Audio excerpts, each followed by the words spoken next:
The following is a Hoop Ball presentation.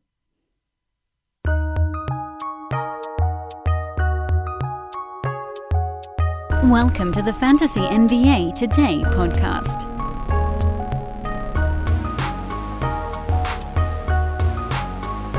All right. We got all the morning stuff out of the way. Let's do a podcast, huh? It's Fantasy NBA Today, everybody. Hello. Howdy. Good day to you all. It's Thursday. It's December the 3rd. The Brewski 150 is in the Fantasy Pass today. That's a pretty big deal here at Hoop Ball. Brewski updating the B150 with all the mayhem of the last 7 to 10 days or so. So that's in there now. Fantasy Pass is just $4.99 a month. $4.99 a month. You can sign up at hoop-ball.com. Click on the Fantasy Pass advertisement graphic. It's right below the main media wall. Again, the Fantasy Pass. It's got the Brewski 150 in it now, today. It's in there. It also has the draft guide in its entirety and all draft guide articles that continue to come out, including punt strategies, dynasty ranks. They'll have projections. Actually, those are in there already. You got sleepers. That's coming out in a week or two, I think. It'll be before the season. I know that. It's also got the DFS pass. That'll be firing up here at preseason time. It also has all of our in-season tools. Many of them new for this year. So check it out. The Fantasy Pass, $4.99 a month at hoop-ball.com. Hello again, everybody. I am Dan Besbris. Thanks so much for listening. You can follow me on Twitter at Dan Besbris or just Google search Dan from Hoop Ball. That seems to be working relatively well these days. Thank you to everybody that's been joining us lately.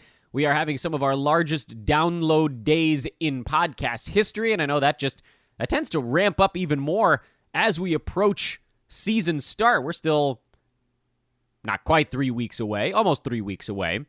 So a pleasure to have you guys here. If you're new, welcome. If you're old, awesome. We love you. Welcome back to those of you that sort of set us aside during the very long fantasy off season. And if you have a moment, if you've been enjoying the podcast, please do drop a 5-star review on the show over on iTunes or the podcast app on your mobile device. If you're having trouble figuring out how to do it, more than happy to help walk you through. Again, you can hit me up on Twitter at Dan Besbris or email teamhoopball at hoop-ball.com. As I've done the last couple of days quickly here at the front end of the show, before we go diving back into the ADPs, we got to 85 yesterday, I believe, so that's pretty good.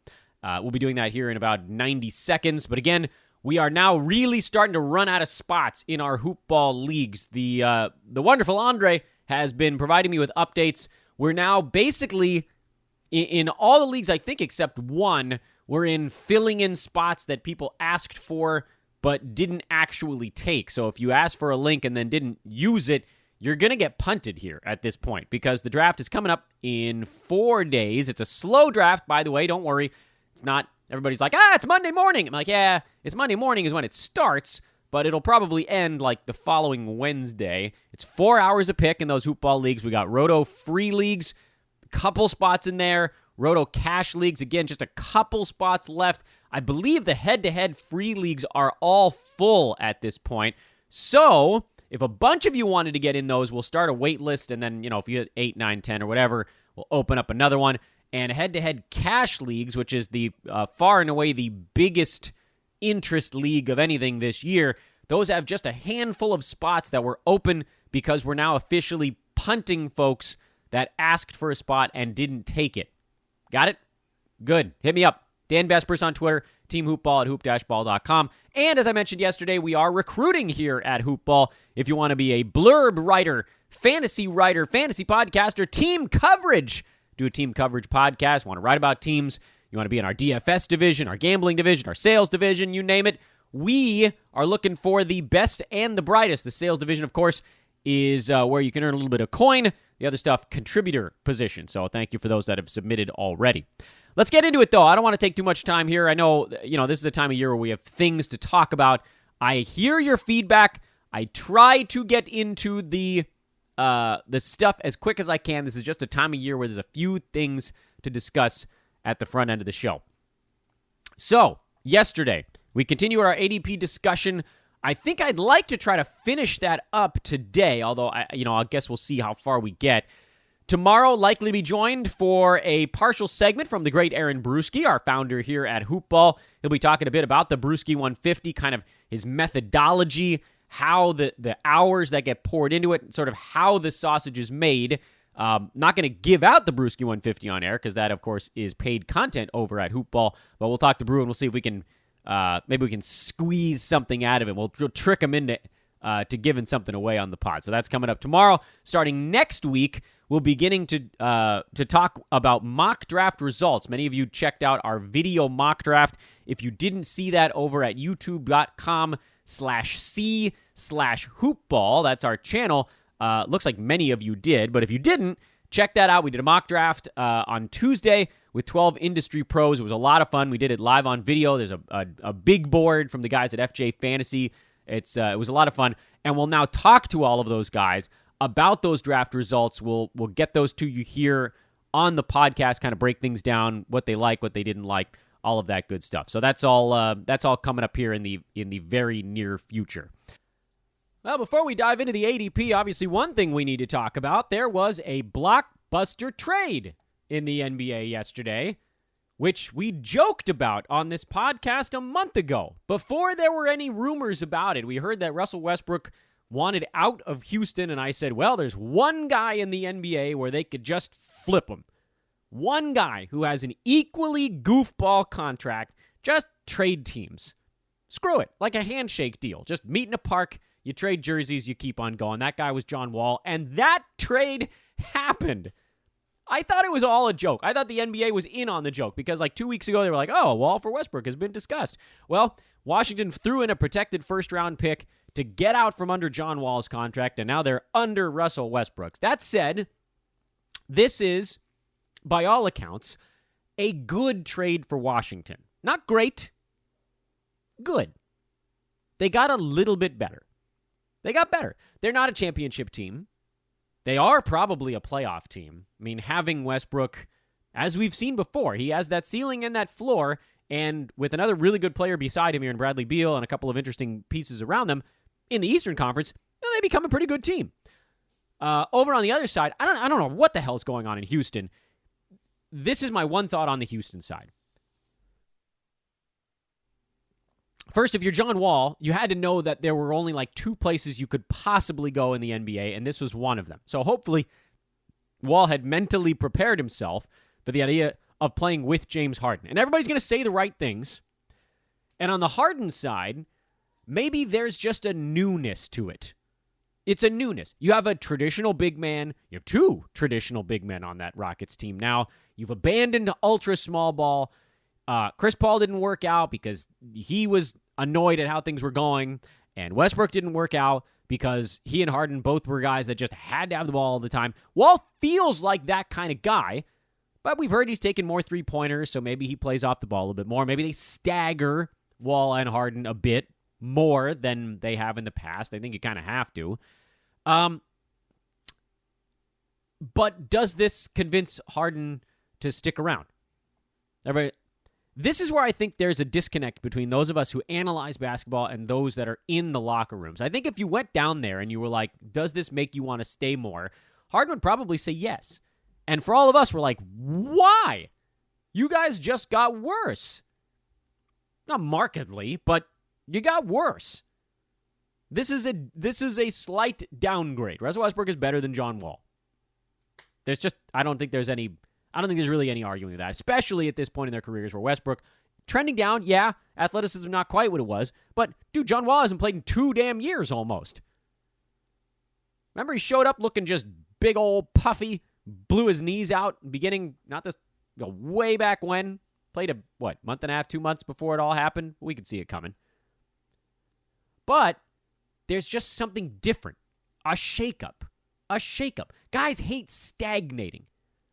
One of, I think, Harden's big issues, I mean, I'm sure there's a Tillman Fertitta thing going on here, but one of the big issues there is stagnation. Trying things, trying new stuff has been the way to sort of keep it fresh around him. And this is very new and very fresh. So at least you can make the pitch now to Harden. Hey, look, we got your Boogie, we got your Christian Wood. Yeah, we had to get rid of Rob Covington in the process, but we got rid of Westbrook. We got a guy who supposedly can space the floor a little bit more. He's still a point guard. So I don't know how you create that sales pitch to make it convincing, but these guys are all just excited to play with somebody else. John Wall's excited to get out of Washington, and Boogie's excited to be back, and Christian Wood is excited to have some run. And so Harden comes into this locker room now with a bunch of guys that are just kind of excited to be there, which I don't know if you could say about the Rockets last year. Seemed like you could for a while, and then they just got undressed in the playoffs, and that seemed to change things pretty quick. Fantasy-wise, anybody playing alongside James Harden is going to take a hit. It's just the way it is.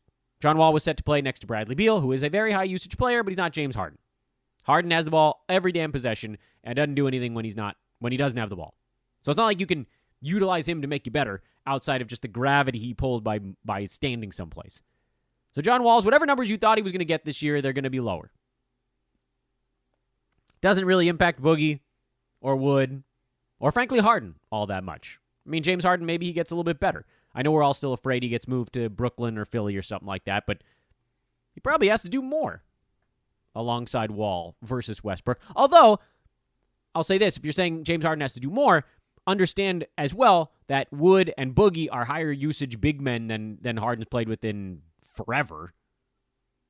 Ever? For certainly a long time. So those guys are going to take some of what was kind of left hanging around here as well. I think the Washington side is probably the more interesting side of this trade because Westbrook goes back to Scott Brooks. They're reunited. They know each other. Brooks knows how to use Westbrook. And so he's probably going to go right back into a spot where he can eat a little bit. They have to make sure Washington's main goal, and I got to think Scott Brooks knows this because he's been around long enough. He's not a fantastic coach. He did really well with the pieces he had in Washington last year, but I got to think he's smart enough to know that from a mental standpoint, the first thing he has to do is establish that Bradley Beal is still in charge of the team. Even if it changes over the course of the year, and Westbrook, I think, needs to know this too. You don't go into that organization and act like you're the guy when there's a dude that's been there, toiling for a while. So they have to make sure that Beal knows he's in charge, even though both he and Westbrook are going to get a crap ton of usage, and over the course of the year, Westbrook is probably going to end up getting more. This helps Westbrook. His numbers alongside Harden were actually pretty good. They're going to go up. He'll do more in Washington than he was going to do in Houston. Beal's numbers will likely go down. Wall coming back was already going to put a pretty big dent into him. I thought Beal was actually going a little bit too early this year with Wall coming back, and now he'll pull back a little bit further than that. Among the other guys, like, think about the other dudes on Washington. Is there a big difference there? Probably not. Westbrook impacts the rebounding of other guards, wings, and big men because he does like to grab and go. So that probably hurts Rui Hachimura, Thomas Bryant a little bit. Otherwise, like John Wall, he's a guy that would expect to make a pass and then see somebody go take it to the rim or take a shot. So I don't think it changes things all that much from that perspective. The crazy thing about all of this, and I said on Twitter I thought this might devolve into a rant of some kind, and it hasn't really to this point, because there's a beauty to there's a beauty to the stupidity of all this stuff, which is both guys just needed to go someplace else. Westbrook gets reunited with an old coach. It makes a ton of sense there. Washington makes a move. They were stuck. They're still stuck, but they're stuck a tiny bit better, and that'll be fun, I think, for a fan base that suffered through a pretty ugly season. They'll make the playoffs, I would venture to guess this year. And then for Houston, this is the pitch. They're going to continue to pitch. They're hamstrung by the amount of money they have tied up in these types of guys, but they're just like, look, we got to do something. So here we go, John Wall, whatever. They got a protected first out of the deal. Maybe that turns into something down the line. Probably not, but maybe. Who knows? I think it has to vest by like 2026 or something like that. And everything just gets a little bit weirder going into the NBA season. But that's the big trade. That's the crazy stuff from Wednesday evening. Just learned, by the way, Anthony Davis signed his 5-year deal overnight. Didn't see it in the wee hours of the morning. Woj tweeting at 4:40 a.m. What are you doing, Woj? Take a rest, man.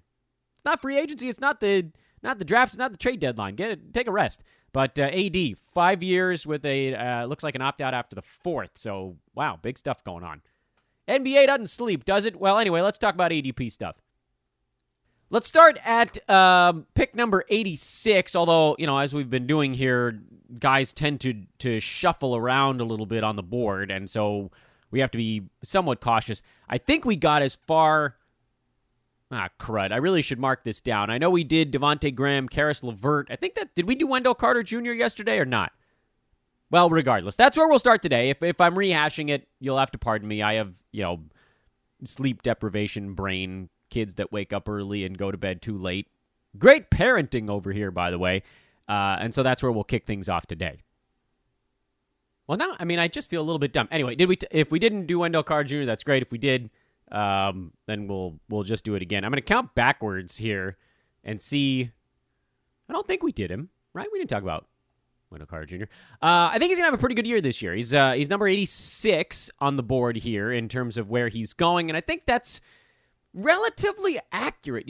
There's a little bit of upside with him. He was at 116 last year in 29 minutes a game. There's a little bit of upside there because the 0.8 steals, the 0.8 blocks feel like something that could trend up for a Chicago big man. It didn't really line up, right? Like his rookie season, he played 25 minutes a game. He was at 0.6 and 1.3.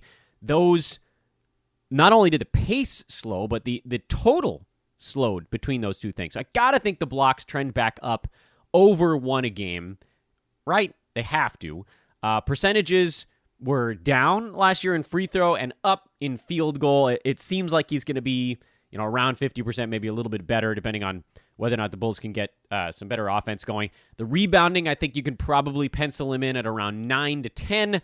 Scoring, I would hope, trends up a little bit. But the big thing for Wendell Carter Jr. is, can that 1.6 combined steals and blocks, does that trend back up towards 2? And it should, right? 1.3 in 25 minutes and then down to 0.8 blocks in 29 minutes doesn't really make sense unless we assume that he just wasn't really ever truly healthy last year. He missed a bunch of time between January and February. He played the last 6 games of the season after a layoff and only had 3 blocks in those games, but that wasn't even that much lower than what he was doing beforehand. The rebounding was low. His minutes were being held in check at that point. He seems like a guy now that they want to get over 30 minutes a game. And so there's an upward mobility for him. I was hoping he'd go later, considering he was outside the top 100 last year. I was hoping he might slide towards that 100 mark. 86, as we've talked about before, is a spot where you can start to do some grabbing, and he's probably a guy worth grabbing somewhere near here. But at the same time, a lot of his value does get pushed out of the way by the fact that he's not going near 100, especially when you hear some of the other names that I'm about to rattle off. So let's keep going. Otto Porter Jr. at 87, another guy that I'm actually kind of surprised went as early as he did. He was atrocious last year. He's 137 in 14 games. He was also not even remotely close to healthy. But we're in Chicago Bulls land in ADPs at the moment, where we've the difference between Porter. There's a couple differences between Porter and Wendell Carter Jr. Number one, Wendell Carter Jr. is going to play more minutes, and he's going to be healthier than Otto this year. But one thing we do know about Porter is that if he's in a decent offensive scheme and can actually get some usage and go to work, he has more upside. So, as you're grabbing these guys now, we're in the 8th round of our draft, you're hunting guys that you think not only have a really good chance of getting to their ADP or beating it, but also have a chance to really beat it.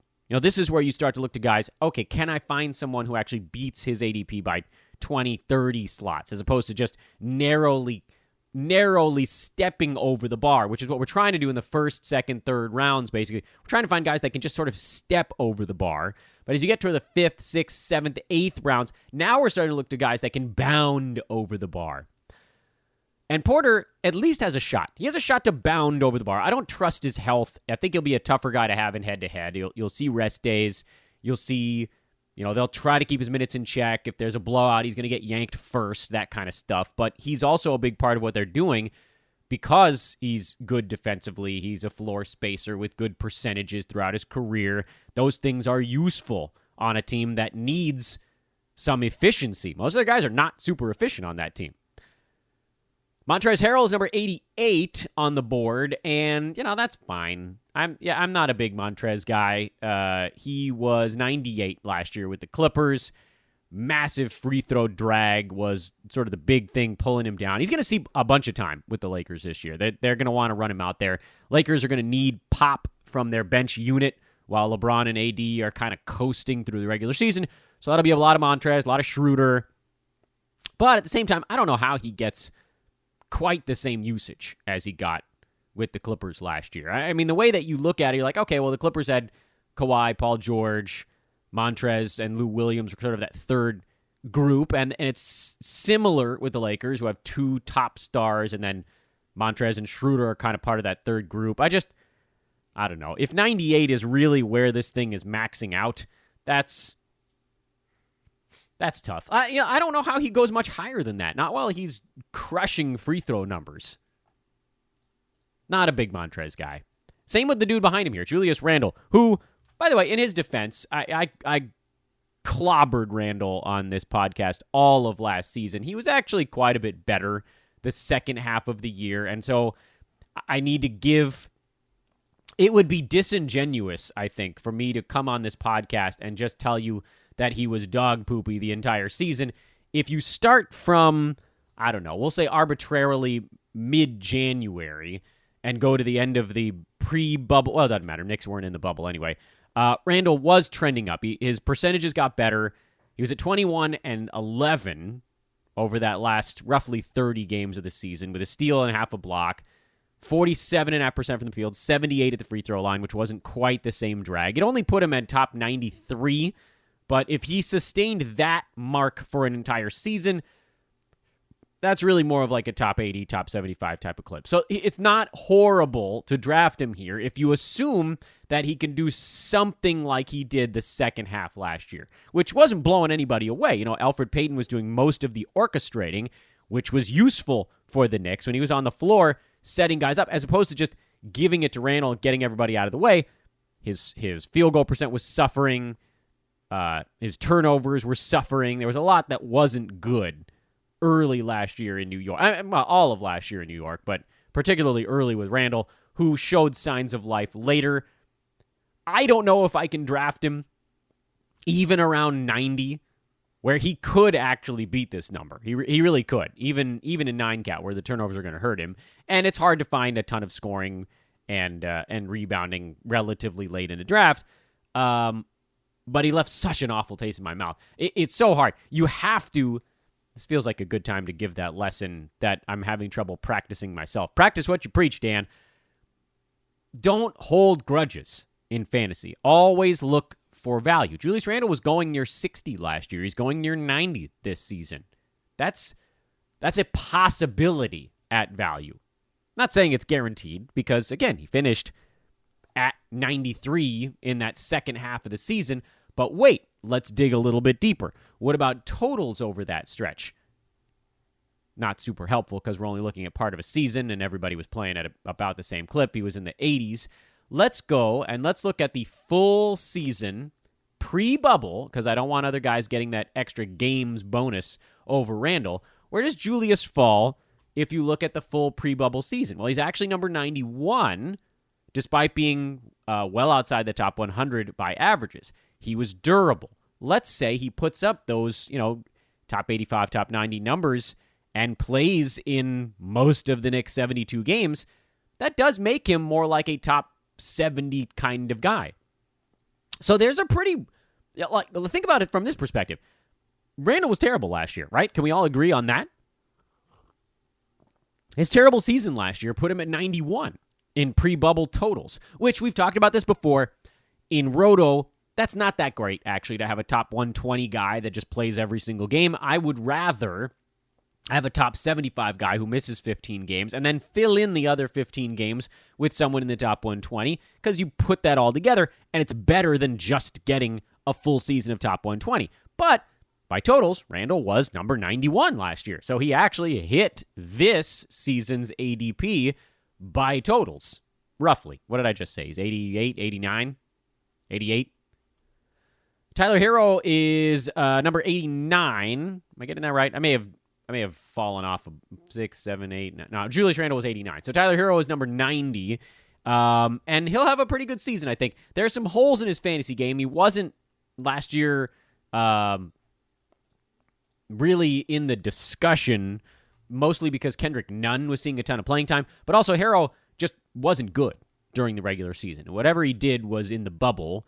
And he'll continue to get more. He has a really interesting real-life game. Like, you watch him play, there's an explosiveness to it, there's a confidence to it, there's an inefficiency to it, which sort of gets written off when guys are just doing cool stuff.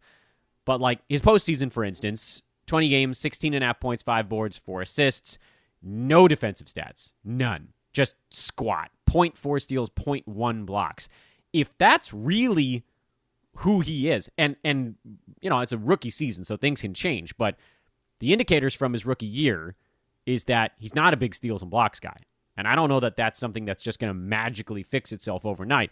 It's hard to put up a shooting guard style line, which is low field goal percent, decent threes, decent free throws, meh, rebounds, assists, you know, like those are fine, decent scoring, and then just no defensive stats.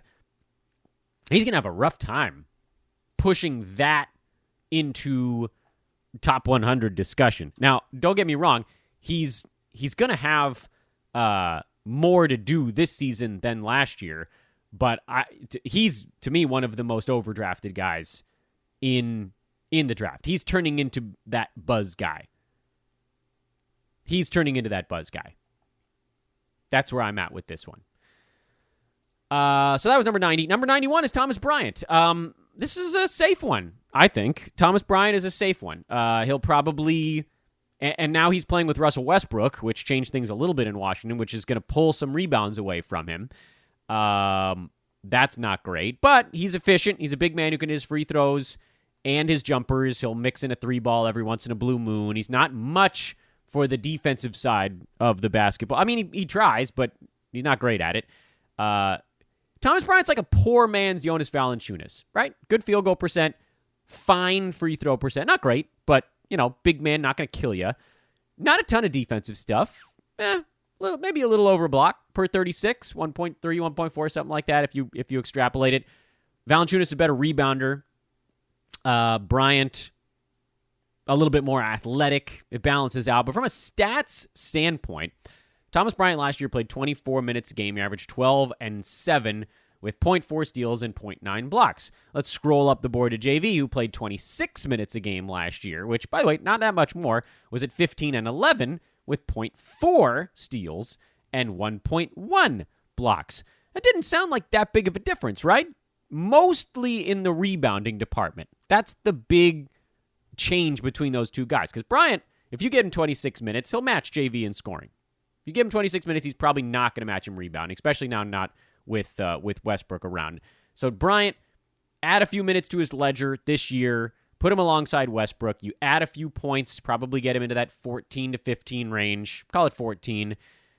Rebounds, I think you can bump those up from 7 to probably 8, 8.5. And then steals and blocks probably puts him almost right in line with JV. So take Valanciunas, pull about 2.5 rebounds away, and what do you have? A guy that was 47 and probably drops towards, 65, 75 range. So Thomas Bryant, very safe. It would be very hard for me to see him not beat an ADP in the 90s, but he's probably also not going to blow everybody away. You know, he's not going to be a top 45, top 40 kind of guy. So if you're hunting upside, maybe not the way to go, but if you need a center at this point who's not going to obliterate any particular stat on your team, cool. I like him. He's a safe play. He fits the Dan Besbris mold of gauge whether or not you took a shot. Let's say you took Otto Porter in the previous round. I mean, he could completely flame out.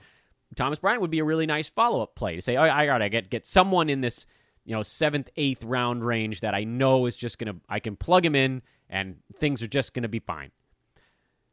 Meanwhile, Marcus Smart at 92, I have no words for what the hell he's doing down here. Marcus Smart was 59 last year, and by all accounts, his role is getting bigger because Kemba's hurt again, and Gordon Hayward's gone.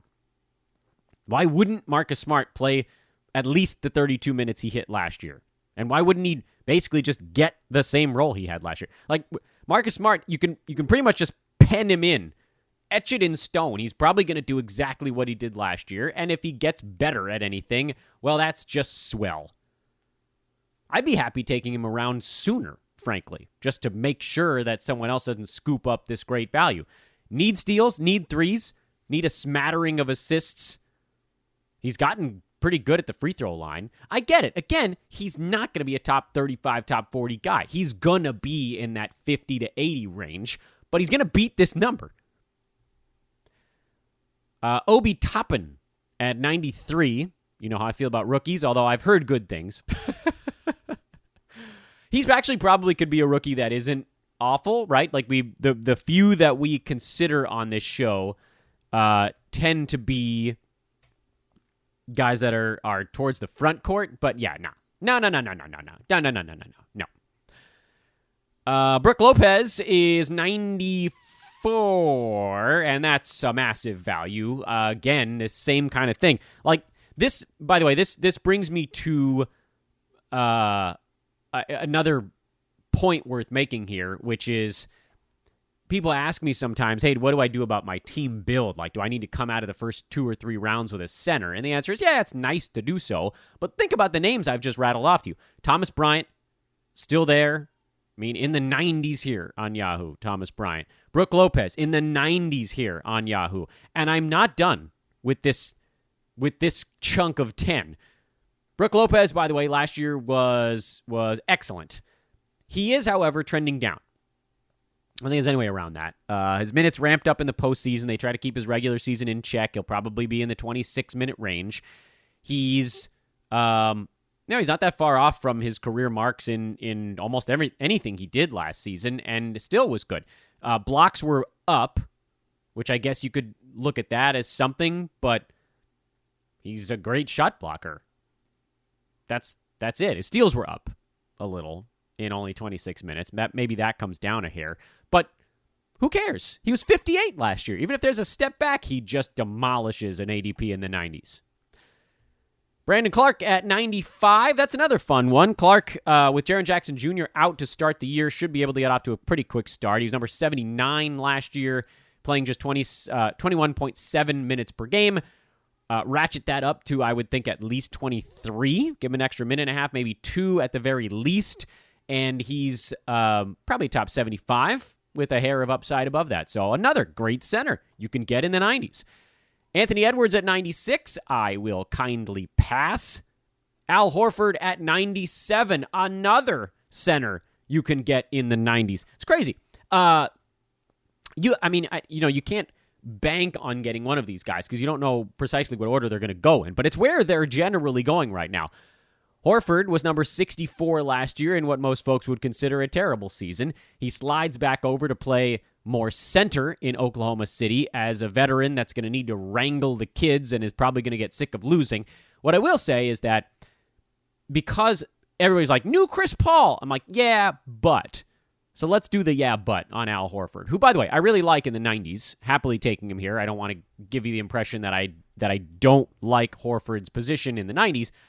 What I don't like is that last year, the Thunder had too many contracts to tank, meaning Steven Adams was still there, Gallo was still there, Schroeder was there, Shea, who's the young guy.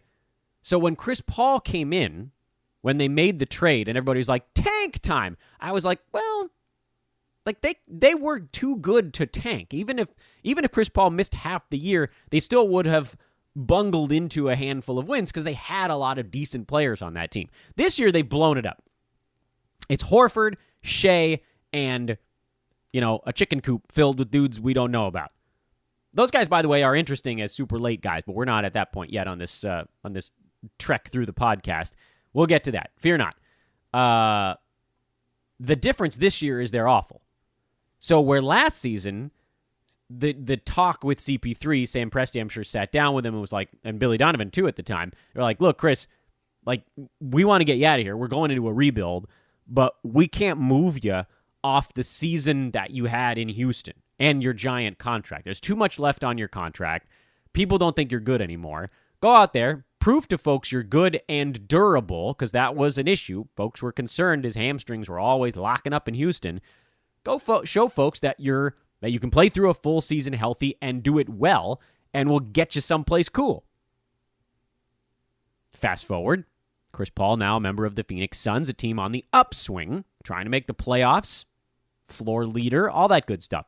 As you look at Horford, unfortunately, who, again, I want to tell you guys, I still like him in the 90s, because this is crazy late.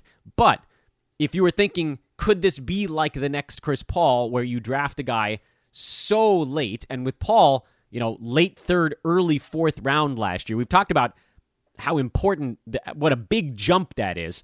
In fact, where Chris Paul was going last year, which was around number 38 or 40, the jump from where he went at 38 or 40 to, even on a per game, forget totals, how durable he was, where he finished was about 2 full rounds. He was right near the turn, but that difference was the same as going from 40.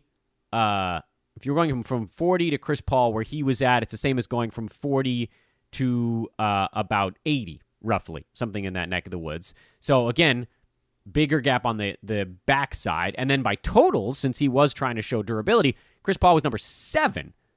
So the difference between number 40 and number 7 by totals is the same as number 40. Let me make sure I'm doing this math right here. Number 40 last year, by the way, by totals was recently mentioned Brook Lopez. The difference there was about 42% over an average player. So let's go from Brook Lopez down, and that would take you to 140. So yeah, like you drafted a guy. It'd be like if you took a guy at 140, he ended up at 40. We took a guy at 40, he ended up at 7. That was Chris Paul last year. Al Horford is not going to be that guy this year, where you're taking him in the 90s or 100. He's not going to blow away the number. And that same jump, by the way, if you took a guy at 100 and did the same add to this year, that would be number 22. That would be a 100 to 22 jump this year. Why do I not think that's going to happen? Well, he doesn't need to show that he's durable. That's one of the big keys to why we loved the Chris Paul situation last year. The knock on Chris Paul wasn't that he was bad. It was that he was fading, but also that he couldn't stay healthy enough to help a contending team. With Horford, he was fine. He played in 60 games last year. He was actually number 43 by totals last season. Lest we forget, some good ones and some really ugly ones mixed in there. He's durable. He had those weird pectoral things early in his career in Atlanta, but generally since then, he's been a pretty durable guy. So he's not going to Oklahoma City to prove to people he can last an entire NBA season. He's going to Oklahoma City to prove that he's still good, that he would be a guy that a good team would want to add despite a little bit of an ugly contract. So he doesn't need to play 80-90% of their games. Will he try to play in many of them? Yeah. Will he play in back-to-backs? I doubt it.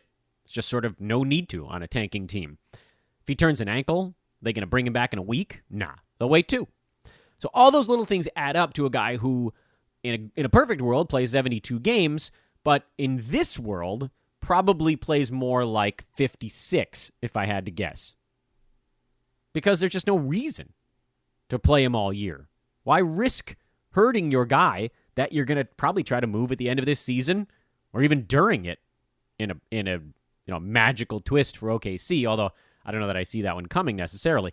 So grade it out accordingly, where he may get in there and put up top 60 per game numbers, which is sweet, but in a head-to-head league, he ain't playing down the stretch. He's missing a bunch of games here and there. That's a tough guy to have. Roto, much easier, which is why he probably lands on a D-bombs type of thing. But just understand that even at a top 60 per game clip, if you're missing, what ends up being 25% of your team's games, you're going to be behind that mark by totals. Just be ready for that. All right? Still love him here. Still love him in the late 90s, but know that he's going to miss time. Derek White, also here in the mid-90s, although he did have a minor toe surgery we found out yesterday, or was that the day before? So he missed the beginning of training camp. Hopefully he's back in there for the start of the season. We'll kind of wait and find out. I mean, the shame of it here is that Derek White was one of the guys that I did kind of want to target this season. But we also have a rule on this show where if you're hurt to start the year, we try not to draft you. So, he's going later in some 9-category formats, which is a little bit crazy. I mean, the fact that he's in the 90s is much closer. I want a little bit more information here. Right now, I'm still looking at him because the upside is through the roof. But if he's coming into the season hurt, I don't know how you swing like that. I don't know how you take that chance, because then a bunch of things kind of need to go right. Jared Allen at 99. You guys know my feelings on this one. I think they're going to try to ram DeAndre Jordan into the starting lineup in Brooklyn, and Jared Allen's going to be trying to do his stuff off the bench. We'll see. I mean, maybe egos get set aside, but it didn't look that way last year when the Nets were in sort of play the young guy mode, and then the old guys, even that weren't on the floor, threw a temper tantrum because DeAndre wasn't starting. So we shall see. Jared Allen did pretty well in only 26 minutes a game last year, but I could see that number going down this season. So that one worries me a little bit. The fact that he's going near 100 makes him a guy worth potentially exploring, just because this is so damn late after the dude went pretty early last year. Wasn't he going like in the 60s? But yeah, I mean, there's a lot. The writing was sort of on the wall late last year that Kyrie, KD, they want their guy DeAndre in there until he gets completely outplayed, like to a serious degree. And I don't know when that happens. Maybe it happens early. Maybe they figure it out quick, but I wouldn't bank on it. Players have too much pride, and they protect their own. And the Nets brass isn't going to cross up KD and Kyrie. Those guys are making a lot of the calls on this type of stuff. Duncan Robinson at pick 100. This one's a layup. He was number 59 by totals last year. He's shown himself to be quite durable. The deep bubble run could put a tiny dent into it, but dude is young. He'll bounce back. He's number 87 by averages. He'll probably be somewhere in that range again this year. They build around him. They want his shooting on the floor. He's going to get his minutes. Easy pick at 100. If you need 3-pointers on good percentages, absolutely. Quick reminder for you guys to check out our buddies over at manscaped.com. Use promo code HoopBall20 to get the Lawnmower 3.0. Their waterproof, skin-safe technology with a built-in LED. It lights you up as it's trimming you. They've also got the Weed Whacker for ear and nose hair, and the shears. Oh yes, the luxury nail kit. In addition, powders, lotions, oils, boxers, T-shirts. My wife wears the Manscaped T-shirt as a nightshirt because it's gigantic. the one we got here. It's quite large. I've used almost all of their products. They're great. They just make good stuff. This is the era of specialization. Remember, like, I'm gonna use an example from my own life. I don't know if you guys are familiar with Jerry's Deli. Many of you that are Los Angeles folks or even West Coast folks, you probably know it. It's a delicatessen that has about 1,400 things on their menu. And mind you, like, it's fine. Everything is fine there. But you can't serve that many things and expect them all to be good. You just can't. So a lot of restaurants nowadays, they make like 4 things, and they make them great. And that's what Manscaped is for grooming. Manscaped.com is the website. Hoopball20 is the promo code for 20% off and free shipping on your order. Check them out today. And of course, guys, I hope you made a buttload of money with us over at mybookie.ag. I bring it up because yesterday, the last of our Odds Boost Friday wagers finally cashed, which was, of course, Ben Roethlisberger to throw for 100 yards. It was the easiest bet of the week, provided the game actually happened, which it finally did. So I'll put an extra $10 in our account. Over the course of Odds Boost weekend, I think I made about $220, which is sweet. And I missed on the Thursday game. So some of you guys might have made, $470 depending on how you were betting middles and the risk-free game. So if you made $470, awesome. So excited for us. We're going to be doing little things, follow our guys over at Hoopball Gaming. They've got the wager pass, a unit here, a unit there. Build the bankroll slowly. We'll wait for our next odds boost opportunity to make a giant push. But do join us. Do join us, because if you didn't, you missed $470, which is crazy.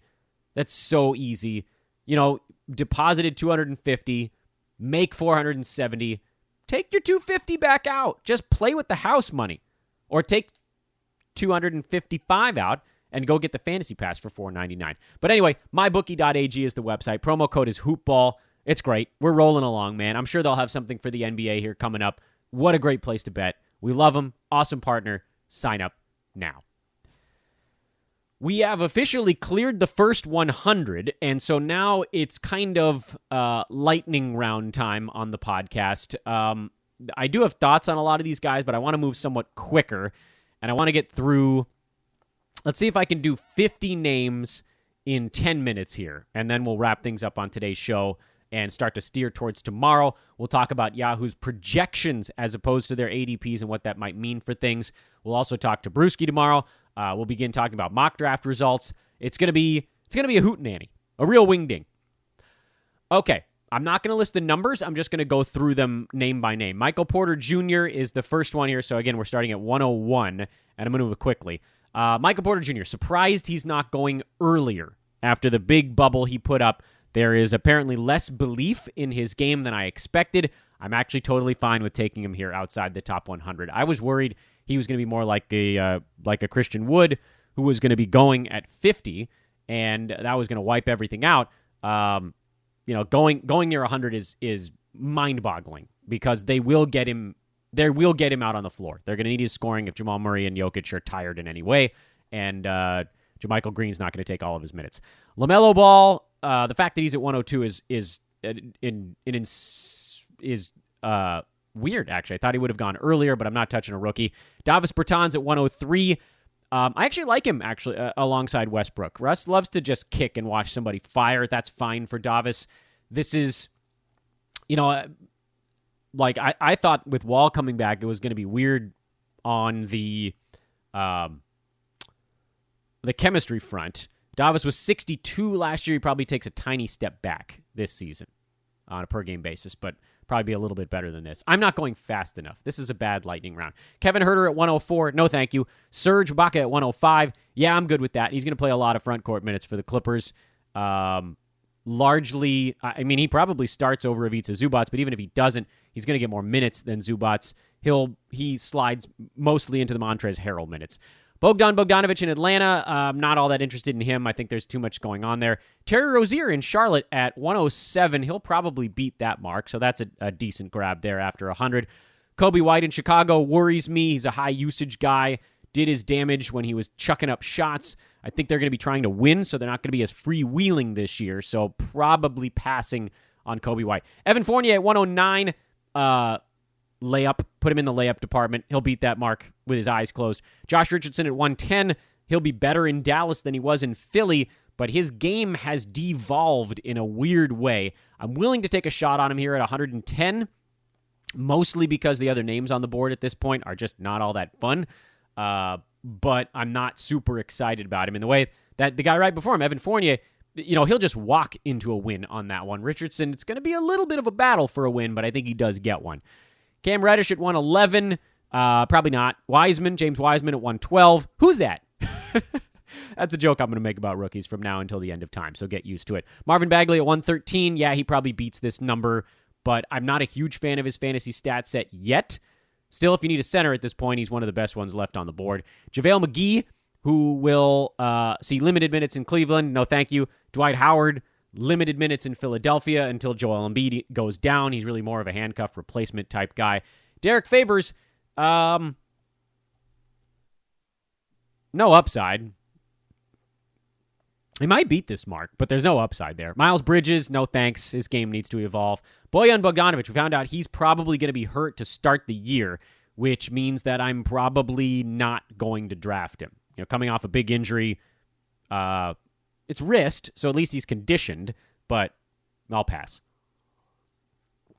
There's just sort of no reason to, There's no reason to. There's plenty of guys out there to draft. Tyrese Halliburton in Sacramento, rookie. Who's that? Larry Nance Jr. I've lost track of what number we're at now, but I actually love him as a pick here. Pretty much any place after the top 100. Cleveland showed they were willing to play him at small forward last year, and he is the third big man behind Drummond and Kevin Love, neither of whom is probably going to be playing more than 32 minutes a game, which means you take the remaining 32 minutes at power forward and center, and you can give a lot of that to Larry Nance Jr. He is a fantasy gold mine going in the 115, 120 range. I will take that. DeMarcus Cousins right behind him. I'm actually okay with Boogie in this range because he can put up Steph very fast. The question is he worth rostering all year, or are you going to be plugging him in kind of fits and starts? I think he's worth a flyer at this point, just in case they're like, oh, here, go ahead, play 25 minutes. Because if he plays 25 minutes, he'll do something. He'll beat this in 25 minutes. He's going to miss a bunch of games. I would assume he'll be on a plan to keep him healthy. You might not even want to start him at the beginning of the year if they are ramping his minutes up. But I think there will be some stretches this season where Boogie gets going for 25, 26 minutes a night and does have those, top 50 type 2-3 weeks run. So somebody to consider here at the end of the draft, just knowing you're probably not going to use him for every game all season long. KCP, I'll pass. Norman Powell, I will not pass. He's going to be good this year. Not great. They have, the guard logjam is more significant than the big man situation. Like there's big man stuff to go around in Toronto, but he's going to play. He's the backup to Lowry, he's the backup to Van Vliet, and he'll soak up every one of those minutes that they don't play. I think he probably goes top 75, top 85 range. And so the fact that he's way back here makes him, I think, a pretty damn easy grab. Where the hell did we leave off? Joe Ingles, he faded. He really did. He faded into the background with all the other names in Utah. Seth Curry, he'll be okay in Philly, but minimal upside. Just not an interesting pick at this point when there are still some left. Rui Hachimura, that's kind of interesting. Not a great fantasy stat set. DeAndre Hunter, no. Dennis Schroeder, I think he'll be okay, but his role is going to be smaller this year. But he's going to lead the second unit. He's going to be the ball handler anytime LeBron is resting, either in the game or even taking a night off. So there will be some big ones blended in. Schroeder's probably worth a look. Maybe not at this point. His ADP here listed is 120, although I think we're past that now. Again, a few guys I would take before him, but he's not a guy I'm writing off. A lot of these guys that I'm mentioning here in this lightning round, I'm just not touching. I'm not interested in them. Schroeder, I am, just a little bit later, if that makes sense. Because last year he was cakewalked into value. This year he'll be back of that, but I think he'll do something. Isaac Okoro, nah. Colin Sexton, yeah, sure. I don't know why he's this late, honestly. Will Barton, same thing. I don't know why he's this late. Those guys were both pretty good last year. Justin Holiday, super boring 9-category guy, but he'll be all right. Markelle Fultz, probably worth a flyer since he is going to be running that offense, and maybe his fantasy game does move forward a tiny bit. PJ Washington, we found out from the interwebs that the Hornets are planning to use him at center from time to time, which would be good for his fantasy value, which needs help. So I'm probably not going that direction. But again, worth an exploratory pick. Not here. I mean, we're like in 11th, 12th round territory. He's more like last round for me. Mo Bamba, I'll pass. Okongwu, am I getting that right? Nope. Rookie, I'll pass. Jeremy Grant, I'm in. Count me in. He's still listed in Denver on the Yahoo website, which means maybe his contract isn't officially signed yet, but he's a Piston, and he'll get plenty of playing time there. In fact, it sounds like he went there because he wanted to play more. So I'll put him inside the top 100, meaning if you're getting drafted back here, then you're worth a look. Marquis Chris, he was fantastic for Golden State late last year. I don't know that they're just going to give him the center job this season when they're now trying to win. It's a possibility, and a guy you might think about grabbing in the last round, but probably not here if we're before the last round. Not when there are guys that have a better path to stuff. Carmelo Anthony, pass. Joe Harris, pass. Aaron Holiday, pass. Eric Pascal, pass. Terrence Ross, gimme. I'll take it. He was great last year when Orlando went to an up-tempo offense. He'll go top 100 this year. He always does. Like, we know what Terrence Ross is at this point. He's around the top 100. He'll cream in ADP in the 130, 140 range. Will it be good enough to start him every game? It's questionable. But maybe he does. Maybe he keeps the usage going. Maybe he keeps his foot on the gas as per late last season. I think he could actually beat a lot of the projections.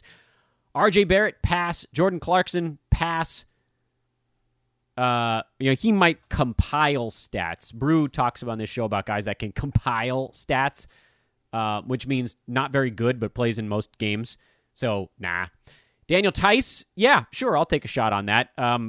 He underwent a knee procedure in October. He's expected to be ready to start the season. Of course, the big fear there is how much does Tristan Thompson take away from him? And the answer is some, unfortunately. I was very high on him. Thompson's signing puts a dent into that, but I'll still take him here. Ivica Zubac, with Surge around, that's, I don't know. No upside, really, with Zoo. He'll be okay. He's going to play his 20 minutes a game again this year. Goran Dragic, Marc Gasol, and Cam Johnson are the last three names on this 101 to 150 range, and I'm probably not drafting any of those guys. Very fast here on the next page. I'm not even going to go through all the names. I'm just going to pick out a few almost at random as guys that are somewhat interesting for you to at least keep in your crosshairs. JJ Redick will go in and out of doing stuff. Chris Boucher might have an opportunity to do a little bit of stuff. Malik Beasley, some small opportunity there. Maxi Kleba, he'll be a late round type of stuff, especially with Porzingis likely to miss a little bit of time. DeAndre Jordan, he'll probably beat his ADP just because I think they're going to shoehorn him into their roster. Derrick Rose, you can throw him on your list as well. And Elfrid Payton, Tim Hardaway Jr. I mean, these are the guys that are late. They're these guys are not going to blow anybody away, but they're out there, and if you're looking for guys that are super late. But we'll do more of a deep dive on kind of the super late guys here coming up, maybe tomorrow or maybe next week, depending on how the fates align here. So that'll be where we put an endpoint. That's not a pin in it. We finished up Yahoo ADP analysis. It was a 5-show barrage. I hope you enjoyed it. Please, again, do leave a 5-star review on the podcast on your Apple-branded mobile device or in iTunes. Hit me up at Dan Vespers on Twitter if you want to be a part of Hoopball, if you want to get in our leagues, which are very close to full now. We got a bunch of people that wrote in over the last couple of days, so really just a handful of slots left. Manscaped.com, promo code is Hoopball20. MyBookie.ag, promo code is Hoopball. And most importantly, get your fantasy pass today, $4.99 a month. Get that Brewski 150. It's been updated. It's got ADPs and plus-minus stuff logged in.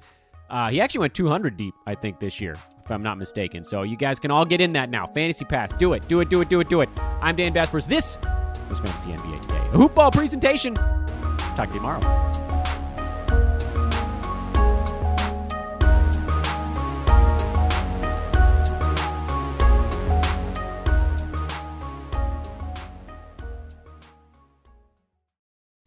This has been a Hoopball presentation.